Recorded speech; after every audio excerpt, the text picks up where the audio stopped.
நேயர்களுக்கு வணக்கம். இன்று வைகாசி முதல் தேதி, குரோதி வருடம்.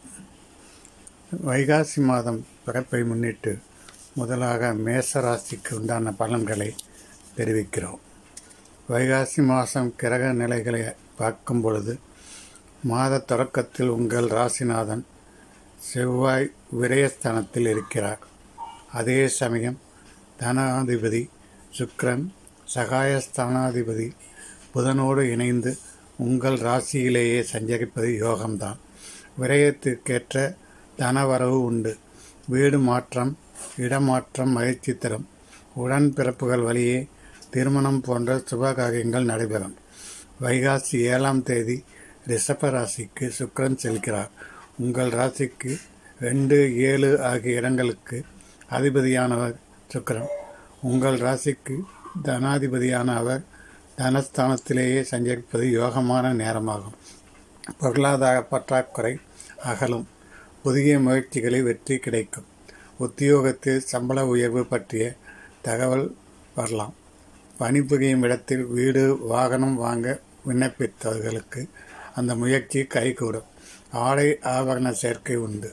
நீண்ட நாட்களாக முயற்சித்தும் நடைபெறாத காரியங்கள் இப்பொழுது கண்டிப்பாக நடைபெறும். வைகாசி 11ஆம் தேதி ரிஷப ராசிக்கு புதன் செல்கிறார். 6க்கும் அதிகமான புதன் தனஸ்தானத்தில் வருவது நல்ல நேரம்தான். படித்து முடித்து வேலை இல்லாமல் இருக்கும் உடன்பிறப்புகளுக்கும் இப்பொழுது வேலை கிடைக்கும். அதன் மூலம் வருமானம் அதிகரிக்கும். வாங்கிய கடனை கொடுத்து மகிழ வாய்ப்பு உண்டு. உத்தியோகத்தின் நல்ல நிறுவனங்களில் இருந்து வரும் அழைப்புகளை உபயோகப்படுத்தி கொள்ளலாமா என்று யோசிப்பீர்கள். வைகாசி 18ஆம் தேதி உங்கள் ராசிக்கு செவ்வாய் வருகிறார்.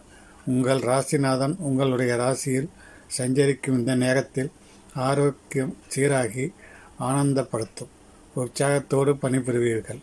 உயர் பதவியில் இருப்பவர்கள் உங்களுக்கு உறுதுணையாக இருப்பார்கள். உத்தியோகத்தில் உள்ளவர்களுக்கு சில சூட்சமங்களை மேலதிகாரிகளை கற்றுக் கொடுப்பார்கள். உங்கள் பணி மற்றவர்களின் மனதை ஈர்க்கும் விதத்தில் அமையும். புதிய வாகனங்கள் வாங்கும் யோகம் உண்டு. வைகாசி 27ஆம் தேதி மிதுன ராசிக்கு புதன் செல்கிறார். சகாயஸ்தானதிபதியான புதன் சகாயஸ்தானத்திலேயே சஞ்சரிப்பது அற்புதமான நேரமாகும். ஆர்வம் காட்டாத செயலில் கூட ஆதாயம் கிடைக்கும். மாமன் மைத்துனர் வழியில் மகிழ்ச்சிக்குரிய சம்பவங்கள் நடைபெறும். சேமிப்பு உயரும். செயல்பாடுகள் அனைத்திலும் வெற்றி கிடைக்கும். செய்தொழிலில் லாபம் உண்டு. வளர்ச்சி பாதையை நோக்கி அடியெடுத்து வைக்க வாய்ப்புகள் கைகூடி வரும். பாகப்பிரிவினைகள் சுமூகமாக முடியும். வைகாசி 31ஆம் தேதி மிதுன ராசிக்கு சுக்கிரன் செல்கிறார். உங்கள் ராசிக்கு தனாதிபதியாக விளங்கும் சுக்கிரன் சகாயஸ்தானத்திற்கு செல்லும்போது பொருளாதார நிலையில் திருப்தி காணப்படும். புதிய முயற்சிகள் அனைத்திலும் வெற்றி கிடைக்கும். நண்பர்கள் நல்ல தகவலை கொண்டு வந்து சேர்ப்பார்கள். வீடு இடம் வாங்கும் யோகம் உண்டு. உத்தியோகத்தில் உங்கள் திறமைக்குரிய அங்கீகாரம் கிடைக்கும்.